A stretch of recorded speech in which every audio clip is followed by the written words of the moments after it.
We are back.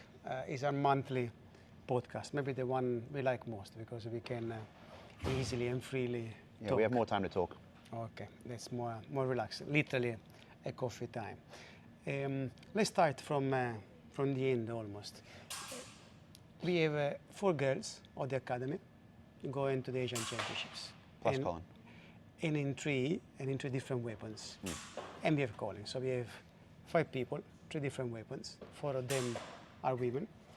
It's something I think we need to be proud of. What do you think? Yeah, absolutely. I think for any club to have all 3 weapons represented is at that level, as a national team level, is already an achievement. I mean, we talked about it for a long time that almost every club in the world would specialize in one weapon, and occasionally you'll have a 2-weapon club. Very, very rare that you have 3 weapons done, let alone 3 weapons done to the level of a national team, and then to have, have 4 members out of a team of, it's basically a third, I think, or a quarter of the whole team going to be coming from us is pretty special. It's important. Yeah. It shows the consistency that we have. It shows the quality that we have, especially when the age and the level goes up. And this because it brings me to the second topic of today, let's say, although they're all connected. Being a young fencer, 9, 10, 11, I see a lot. I used to see it before too, but at the moment I'm seeing even more, where young fencers are in such a young age already that tactically so evolved, if you want to use this word. But I use it in a negative way because I see tactical things, I see lots of physicality, I see lots of aggression, not determination, aggression. All qualities that I believe they influence in a negative way the development of technical skills and creativity. What do you think?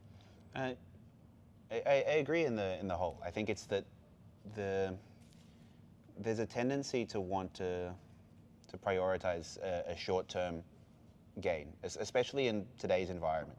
Today's environment very much feels like there needs to be a reward within the next 2 weeks. If you do something, there needs to be something tangible coming immediately. And the problem is that, we've said a lot of times, fencing isn't an immediate reward sport. If you want to succeed at a high level, there needs to be an ability to be flexible and adaptable to pretty much every scenario you can imagine, because at a high level, everyone can do every single skill set. If you look at anyone in the top 64 in the world, there's not a single thing they can't do. They might not want to, they might not do it as part of their regular, how they like to move or how they like to fence, but it's still But there. why do we think that giving priority, so privileging tactical moves, mechanical moves, aggressive movements, fast movements, over instinct, over technique, why do we think that damages a fencer? Oh, because it puts you in a box, right? Like if you put all of your emphasis into learning 2 or 3 things, you might be really, really skilled at those 2 or 3 things, which allows you to succeed early on against people who have a wider base. But then over time, people work out how to go around those things. And then at that point, if everyone reaches the same plateau, then you're stuck because you're limited to 2 or 3 things. So when we see like a very young fencer, and here young, we're talking about children, 12, 11, 13, 10, doing already a counterattack, doing a step lunge super fast, regardless of the distance or priority, if it's a priority weapon. Do we think it's a positive thing, or we see it as a... From our point of view, no. I mean, like, the way I would say it is let them, but also let them know that they're not going to go anywhere. Like, if your end goal is to be like an under 11 state champion, okay, then that might actually be the way to go. But it means then all you're going to do is under 11 state champion. It means that past 12 or 13, then you'll end up slowly dropping down the order. There's no way to stay at the top. So I think on my side, I would say, if I see something like that, I would just think, what's your goal? If your goal is to be, a winner of a tiny local competition where no one cares about it, great, do it. Do you think parents, from a parent's point of view, this is acceptable? It depends what the parents want. Like, I can't say to someone that you need to, your goal needs to be an Olympic Games. That's what we like. And not just the Olympic Games. The truth is, our goal is not to limit people. Our goal is to make a complete fencer, right? And to make them grow indefinitely, because we don't know what life and what fencing. If some people are looking to put like $2 into a vending machine and get something out of it, then I kind of say be free in a way to do it. Just it's not congruous with becoming a good fencer, and good in what we think is good in what I think the world standard is for good, or not standard, but the way that the world sees fencing. It's not a good fencer. It's just someone who's able to win a couple of things. It's like saying that you're putting a drag car into a Formula One race. It might be really good at the back straight, but then the moment you get to a corner, it dies. And sometimes there are exceptions, because the talent of a fencer, I think, always can cover some flaws, either of the coaches or the system or whatever. Okay, so we keep believing in our way, and we want people who work with us to believe in what we are doing, that it takes time. It takes time. I would hope that if you're coming here, we've always said that we want to make complete fencers. We want to make fencers who are good as people, not just as fencers, right? And then we work to build something like that. I don't think we've ever been shy of that fact. I don't think it's ever been something where we've said anything to the contrary. So I think if you're coming here, then there should be some reasonable level of expectation that you want to work in that way. You know? That, like, if there are so many other ways that you could succeed in having this tiny little goal of becoming like a youth state champion or whatever it is. There are other avenues, but here we've always said we want to make good fences. It's interesting as a proof of this, that when our fencers, people who have been with us for years, then they move somewhere else. They keep going. They keep going up, because their good basics are there. The main instincts are there. It doesn't happen so easy the other way around. When we get people, we get people from other places, we see how we struggle to turn around the table, because the limits they have are consistent. Today, I was, I watch football, I watch other sports, and being Italian, football is part of our religion. Our football team is going through a big crisis, and we even participated to the World Cup for 2 times. We are risking the 3rd time. Unlike fencing, that keeps striving, like tennis at the moment, but football has got some problems. Anyway, the opinion of many has been for a while, and even more now, that in Italy we are forgetting how to let kids playing football like they were in the street, like they are in the street. So creative, instinct, technique, basic technique. Why? Because they're teaching them from 7 years old all these new schools and new academies, how to play tactically, how to play safe. And the creativity of the person doesn't come out, the instinct doesn't come out anymore, unlike Spain. And Spain keep having champions. We don't anymore. And I believe in that. It's very much what we are saying. You start closing them with tactical obligations. They don't come out. Nothing comes out from the inner self of this person. Sometimes there are exceptions because there are champions born, but it doesn't happen much anymore in this world. Anyway, I was just reading these articles. I was saying, okay, just confirming what I always thought. In Italy, it's pretty obvious, this concept. I find it harder here in many ways, but we are going to keep our own. I kind of think of that in that, so as you were kind of how you were saying. I think the comparison I make is something I say to a lot of the athletes, is that fencing is, if you compare it to making a debate, right? Like a debate in a parliament, or just a debate like you do in school or university. In order to have a debate with someone, you need to be able to speak the same language as them. And if you want to debate well, you need to have a pretty wide vocabulary, but then also the understanding of the subject matter. The comparison I normally make with them is, you can win a debate by just, at a certain point, if you're a child, by just yelling really loudly. If you're in a playground and we're 5 years old, I can win an argument with you by just yelling that I'm better, yelling louder than you. And it works up until someone understands the language. And I think that the comparison I'd make from what you were saying with football, it sounds almost in the same way, that you're teaching someone to have a very limited vocabulary. and then they're trying to apply it into all these scenarios where they just don't have the vocabulary to argue something with someone. They can only raise their voice. Yeah, but, exactly. When they're older, other people can raise their voice too. Exactly, and you just get stuck, and it might take longer to develop a proper vocabulary, a dictionary, but at the end it allows you to express yourself fluently. And you will have the skills that you will use, and you will go as far as you can, the full potential, we would say, of a fencer, of a person. How this connects also to use more teachers, more coaches. In fencing now, it's pretty modern as an idea. I'm not sure if it started and when it started, or if it started in a place rather than other. But it seems pretty common, the idea of shopping around, because after all, if you have one math teacher, you can have 5. And I'm not sure about maths because I'm not used to speak about things I don't know. Fencing is my environment, so I know a little bit more about this. Definitely in fencing, it doesn't work much. Even more so if the second teacher, the second coach, or the third coach is teaching totally different ideas. As we are saying, no, we are going in one direction. If the other one has got opposite directions, is very detrimental to the child.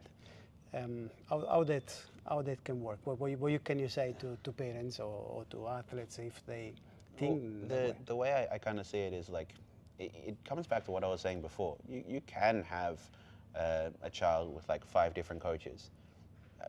Your best case scenario is you cherry pick one thing from each coach, and you have an incongruous mess that occasionally comes out in the right way. And again, it works to an extent, and then you'll find very quickly that things stop working, barring some exceptional level of talent that allows people to fill the gaps in. If you want to use the vocabulary analogy again, you're learning parts from everyone. You're learning your verbs from one person, your nouns from another person, but you have no idea how to construct a sentence. And if you're trying to learn a new language, that doesn't really work. If you're just studying tables of conjugation, you're going to get stuck at a certain point where someone comes and talks to you. So you don't think that shopping around really means much? Well, no, it wouldn't. If your goal is to actually become a good fencer, then no, because you need to have stability. I think it's the most important part, is that you need to have this base that allows you to overcome everything, because you're going to have every different type of fence. It's what's great about fencing in the first place, is that every time you get on the piste, even with the same person, you have a different problem. You have a different set of problems in front of you, and they're going to present them differently. And if you don't have the ability to adapt, then you're stuck. Especially in the growing phase, not in the forming, in the developing phase. Absolutely, because you can't adapt things. You can't teach an old dog new tricks. You can't adapt. You can. It's just much more difficult to try to change something when you're 25. And if you have a habit that you've started since you were a child in anything, breaking a habit of 10 years is going to be nigh on impossible compared to learning it properly the first time. It's also a concept of, maybe I'm not 25 years old, and I come from a totally different generation. Also, I come from another country. But for me, the idea of a coach and a coach in a club or in a national team, for that matter, it's that kind of relation is built on trust on both sides. Either they are a young fencer or is somebody aged and with more experience, maybe even a champion. But the trust between the fencing coach and the fencer is essential. It's too important. Oh, absolutely. This idea of using coaches like instruments, I find it very modern, modern in a very negative way. And most likely, I don't think, as we said, especially in the developing age, can bring anything. Of course, since we teach instinct, we teach basics. Of course, if somebody goes on top with some fast moves, they can have a benefit immediate, but for them, not for us, because immediately we feel what's happening. Yeah. Is the trust relation that gets broken most important, and doesn't give a proper guidance, I think, to the fencer. It can only make them confused. Again, and trust, as you say, is coming back to that point, is something that in everything takes forever to build and is really easy to break. And the moment that super quick. The moment that as an athlete, if my confidence in my coach is broken, then nothing works from that point on. I may as well leave, because if I don't trust what my coach is saying, or even worse, I get conflicting ideas, I don't know who to trust, I don't know who to go to, then it just produces turmoil. I don't have anything solid to base fencing off. So I'm just trying to guess basically two things at once. Of course. What do we tell to parents or people who think they go in a club, they go in a place, and they see a lot of fences. So it's an environment that has a good competitivity inside. But say I like the environment. I mean, I like the number of fences. I like the quality of fences. But the coaching, I let my father coach me, or I let my uncle coach me, or I let my other coach me. What do you think about this way of thinking? Find a club that your father or uncle started. Like the reality is that the environment's a product of the coaches.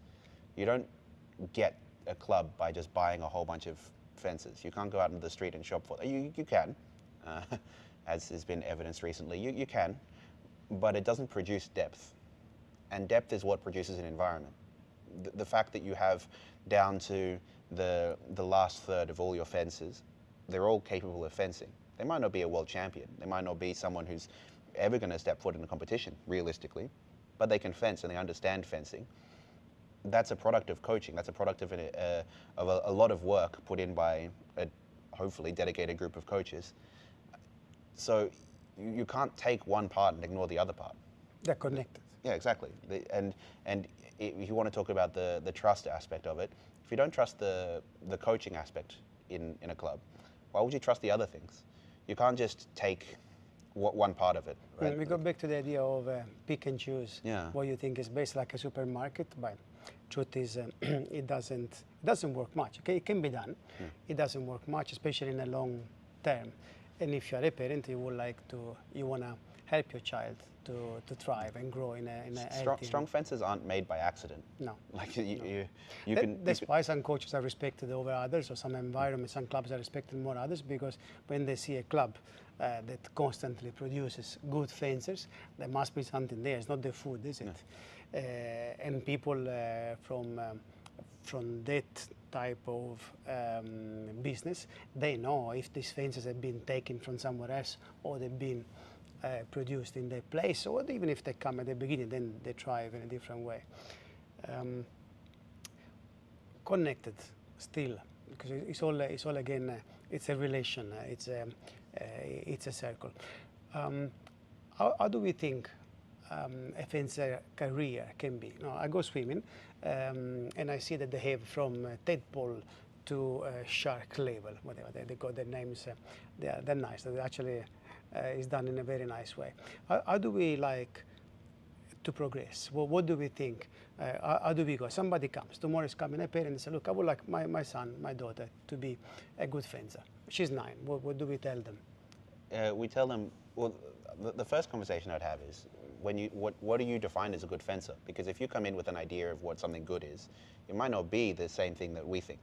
Because again, if your idea of a good fencer is someone who could do like 2 or 3 things on a piece really fast and then walk away after at 11 years old or something like that, I'm sure there are a lot of places that can do that for you. But if you want to say good fencer, we have to make sure that good fencer is what we agree is a good fencer. And if that's what has been proven exactly by decades of work. Yeah. If you want to If you want a good fencer by what we say is a good fencer, then the first thing I'm going to say is that your goal is going to be, well, your first thing to have is patience. Beyond anything else, your first thing to have is patience, because no one remembers who an under 15, an under 17 champion was. Realistically speaking, and the truth is, people only really remember whoever the Olympic champion was. I don't think people can remember all the world champions even, and that's the seniors. Only me.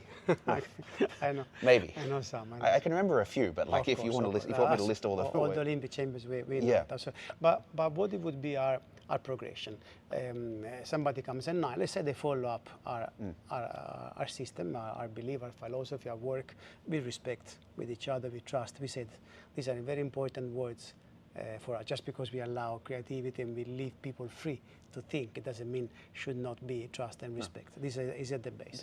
So how do they grow? Where do we want to go? Do we care about going, becoming a good Asian and world level under 17, under 20 senior?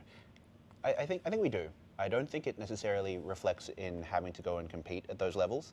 I don't think it reflects on, if you don't make a national team, you're not a good fencer, for example.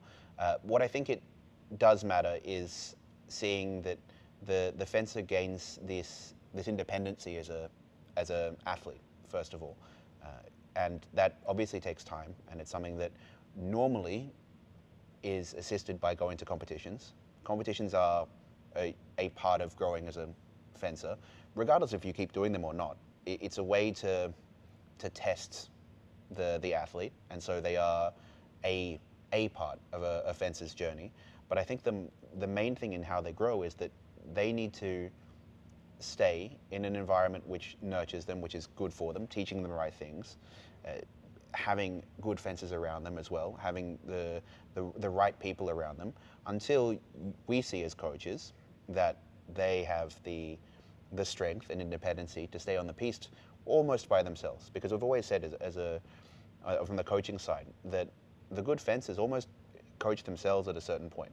A good fencer at a high level, from what we think is for high level, they're able to read and adapt things without a coach's input at all. Because they've got the instinct inside. Absolutely. So we are saying that regardless of what level they will achieve, regardless of what the objectives are, regardless of what the system allows them to do, because we must admit there's a difference growing up in Hong Kong or in Japan or in Korea or the opportunities are totally different.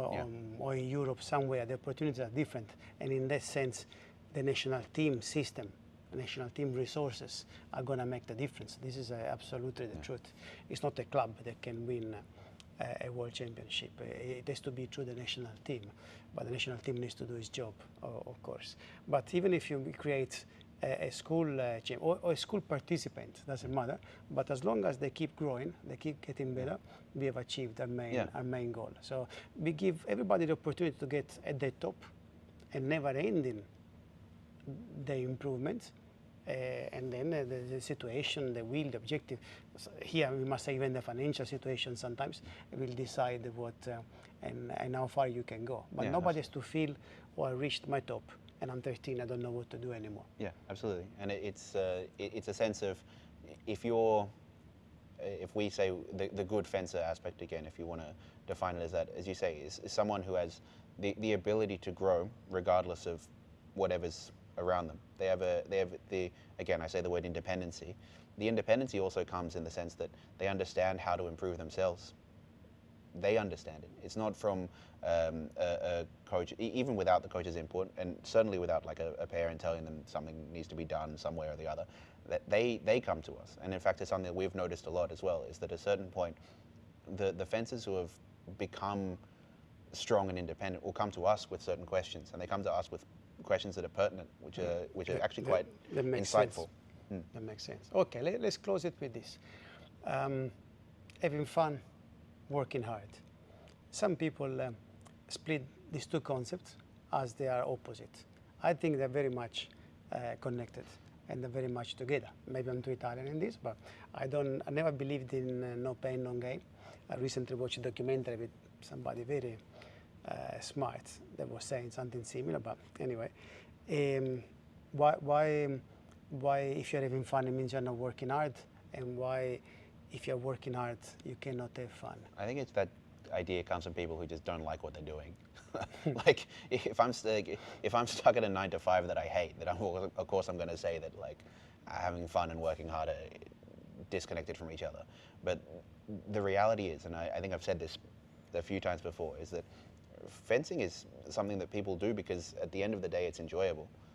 You have to, aptitude and enjoyment also come together, in the sense that if you're going to be wanting to improve in something, it's very unlikely that you want to improve in something that you don't like.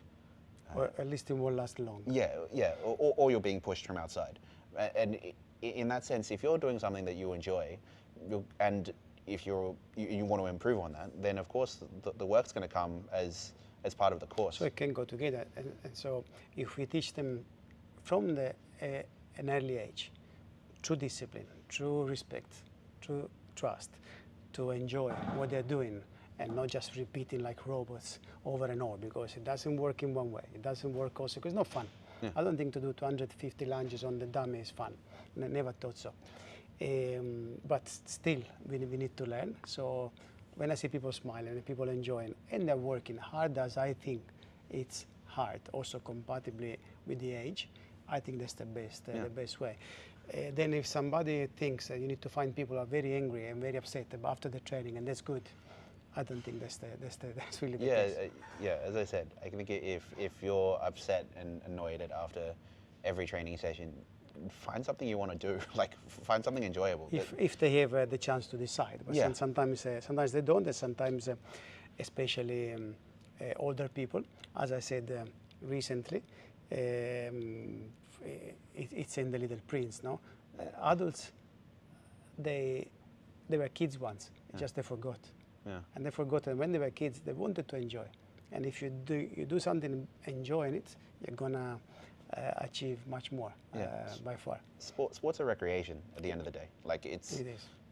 With a very, very minimal percentage of the entire world, sports recreation, but the ones who do make it still did sport for recreation for an exorbitantly long amount of time before they even became the champions, even the top, even the obsessed ones, they love what they're doing, because otherwise they wouldn't do it. And their love for what they're doing, almost enjoying, almost enjoying what they're doing, it makes them go much. And when they stop enjoying it, they stop.